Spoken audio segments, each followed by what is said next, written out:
Good afternoon friends, welcome again. आज हम लोग डाइजेस्टिव सिस्टम पाचन तंत्र में सोर्सेज ऑफ फूड को देखेंगे, यानी जो भी हम भोजन लेते हैं, ग्रहण करते हैं, इंटेक करते हैं, हमें भोजन कहाँ कहाँ से प्राप्त होते हैं। तो आइए शुरू करते हैं। सबसे पहले हम देखते हैं फूड किसे कहते हैं, भोजन किसे कहते हैं। The eatable substances eaten by human to get energy for various activities like growth and development is called food. मनुष्य द्वारा जो भी भोजन ग्रहण किए जाते हैं, जो भी फूड लिए जाते हैं, उससे जो एनर्जी उसे मिलता है, उस एनर्जी का उपयोग यूज़ अलग अलग कार्यों को करने में करते हैं, तो हम उसे भोजन कहेंगे। भोजन हम उन्हीं पदार्थ को कहेंगे जो डाइजेशन की प्रोसेस द्वारा डाइजेस्ट हो जाए और हमें एनर्जी दे, तो उसे हम भोजन कहेंगे। There are mainly two sources of food. भोजन के मुख्यतः दो स्रोत होते हैं जहाँ से हमें भोजन मिलती है। एक होते हैं प्लांट्स, पौधे, दूसरा होता है एनिमल्स, जंतु। पौधे हमें फ्रूट्स और सब्जियां, वेजिटेबल प्रदान करती है जो फाइबर्स, प्रोटीन और कार्बोहाइड्रेट के रूप में महत्वपूर्ण है, इम्पोर्टेंट है हमारे लिए। पौधे से प्राप्त होने वाली भोजन कुछ इस प्रकार है, जैसे कि नंबर 1 में देखें तो सीड, जिसे हम हिंदी में बीज बोलते हैं। ये जो सीड होते हैं, ये मनुष्य द्वारा आहार के रूप में सबसे ज़्यादा मात्रा में ग्रहण की जाने वाली भोज्य पदार्थों में से एक है। जैसे कि पल्स हो गया, दाल हो गया, ग्राम हो गया, चना हो गया, सोयाबीन हो गया, पी हो गया, मटर हो गया, बीट हो गया, गेहूं हो गया, राइस हो गया, चावल हो गया, बाले हो गया, जौ हो गया, etc। ये क्या है? पल्स, ये सब क्या है? ये सीड है, बीज है, जो मनुष्य इसको सबसे अधिक मात्रा में सेवन करता है, अपने भोजन के रूप में इसको ग्रहण करता है। बात करें फ्रूट्स की, फल की, तो the ovary of a flower mature and form of fruits. एक पुष्प का जो अंडाशय होता है वो परिपक्व होकर वो फल में कन्वर्ट हो जाता है, परिवर्तित हो जाता है। जैसे कि एप्पल हो गया, गाबा हो गया, ऑरेंज हो गया, सेब, अमरूद और नारंगी हो गया। ये जो ओवरी है, यही क्या होता है, ये परिपक्व होकर, मैच्योर होकर आपको फल में कन्वर्ट हो जाते हैं। वेजिटेबल, सब्जियाँ हमारे भोजन का मेन सोर्स होते हैं।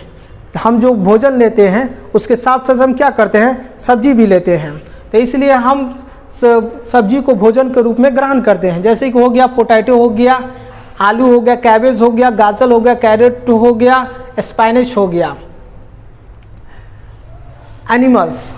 एनिमल्स की बात करें, जंतु की, तो जंतु से हमें भोजन मिलती है, वो डायरेक्टली और इनडायरेक्टली रूप में मिलती है।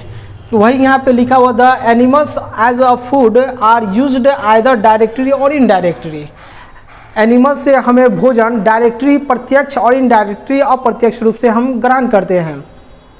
अगर बात की जाए प्रत्यक्ष रूप से डायरेक्टली भोजन की, तो मार्केट से हम चिकन, मटन और फिश को लेते हैं और उसे पका कर खाते हैं, तो हम इसको डायरेक्टली, प्रत्यक्ष रूप से एनिमल से भोजन हम उसको ग्रहण कर रहे हैं। इनडायरेक्टली में हम बात करें तो एग हो गया, मिल्क हो गया, हनी हो गया, शहद हो गया।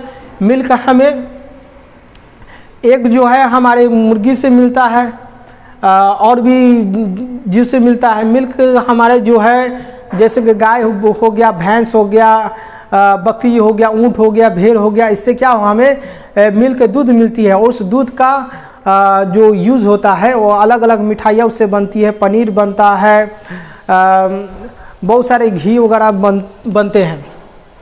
हनी हमें मधुमक्खी से प्राप्त होता है, शहद। फंजाई की बात करें तो कवक एक ऐसा प्लांट, वेजिटेबल है जो हरा नहीं होता है, जिसमें लीफ नहीं पाया जाता है, फ्लावर नहीं पाया जाता है, जिसे हम फंजाई के नाम से जानते हैं। ये फंजाई के एग्जाम्पल आपका हो गया मशरूम। ये मशरूम जो है एक अम्ब्रेला लाइक, छाता नुमा दिखने वाला एक पौधा है, जिसमें फाइबर की बहुत अधिक मात्रा पाई जाती है। इसमें विटामिन बी भी पाए जाते हैं, विटामिन डी पाए जाते हैं, इसमें प्रोटीन पाए जाते हैं और बहुत सारे एंटीऑक्सीडेंट्स इसमें पाए जाते हैं। कंपोनेंट्स ऑफ फूड की बात करें तो the food give us energy, some organic substances and minerals are its components which are called nutrients. भोजन हमें ऊर्जा देती है, कुछ ऑर्गेनिक सब्सटेंस और मिनरल्स इसके घटक होते हैं, जिसे हम न्यूट्रिएंट्स कहते हैं। The components of food can be divided into 3 categories. भोजन का जो घटक होता है उसे हम 3 कैटेगरीज में डिवाइड करते हैं, energy, fats and carbohydrates. Protein is responsible for building of the body. Protein जो है हमारे शरीर के निर्माण के लिए उत्तरदायी होती है, हम शरीर को संरचना देता है, स्ट्रक्चर प्रदान करता है। मिनरल की बात करें तो mineral they boost our immune system and protect our body from any infections.